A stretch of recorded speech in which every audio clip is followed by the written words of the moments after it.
Australian actor Craig McLachlan has been charged with 1 count of common assault and 8 counts of indecent assault by police. The former Neighbours star was accused of sexual misconduct by 3 women who worked with him in a 2014 production of the Rocky Horror Show. The 53-year-old star was accused of inappropriate touching and harassment. He denied all allegations, saying they were perhaps made for financial reasons or to gain notoriety. McLachlan is due to appear at Melbourne Magistrates Court on 8 February. A popular tourist attraction has become the latest Chinese company to show solidarity with Huawei's Chief Finance Officer, Meng Wanzhou, who was arrested in Canada on 1 December. Shannon Mountain Scenic Park in Eastern Hainan Province said it would waive the $9.40 65 yuan ticket fee for anyone carrying a Huawei phone. Ms. Meng, who was given bail in Canada, faces extradition to the United States on charges of breaking Iran sanctions. Her case has upped tensions with China. U.S. Huawei phones shoot grand photos on the mountain. A notice on the Shannon Park's social media account said, "We wish friends around the world who support Huawei's success in bliss." The offer would last until 29 December, the South China Morning Post reported, but it was met with some criticism among China's social media users, who claimed it was discriminatory. Huawei phone owners are being offered other entitlements too. They can get a 20% discount at a bar in Beijing. Seen in Beijing, bring a Huawei phone and get 20% off.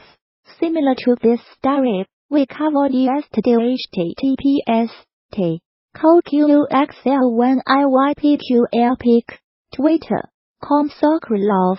End of Twitter post by @luoxinji. At least one firm has threatened to penalize anyone buying Apple products. A few days ago, Manpada Shenzhen, based London display manufacturer offered subsidies to any employees buying Huawei phones. It also pledged to fine anyone who bought an Apple iPhone. United States prosecutors alleged Ms. Meng 46 used the Huawei subsidiary called Skycom to evade sanctions on Iran between 2009 and 2014. They also allege she publicly misrepresented Skycom as being a separate company from Huawei, and that she deceived banks about the true relationship between the two companies. Ms. Meng, who is the daughter of Huawei's founder, has denied any wrongdoing and said she will contest the allegations.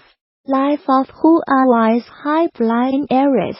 The United States has been investigating the Chinese telecoms giant, the world's second-largest smartphone maker, since 2016, believing that it used Skycom to bring the United States manufacturing equipment and millions of dollars in transactions to Iran in violation of sanctions. Ms. Meng's detention comes amid an increasingly acrimonious trade dispute between Washington and Beijing. China is angry at her detention, saying she has not violated any laws. Beijing has threatened severe consequences unless Canada releases the executive. Since her arrest, 2 Canadians, a former diplomat and a businessman, have been detained in China on suspicion of harming national security. United States President Donald Trump said last week that he might intervene in the United States Justice Department's case against Ms. Meng if it would serve national security interests or help achieve a trade deal with China. If I think it's good for what will be certainly the largest trade deal ever made, which is a very important thing, what's good for national security, I would certainly intervene if I thought it was necessary, he told Reuters news agency. Canada reacted by urging Mr. Trump not to politicize the situation. Our extradition partners should not seek to politicize the extradition process or use it for ends other than the pursuit of justice, Foreign Minister Chrystia Freeland said. The United States military says it has killed 62 fighters from the Islamist group Al-Shabaab in 6 airstrikes in Somalia.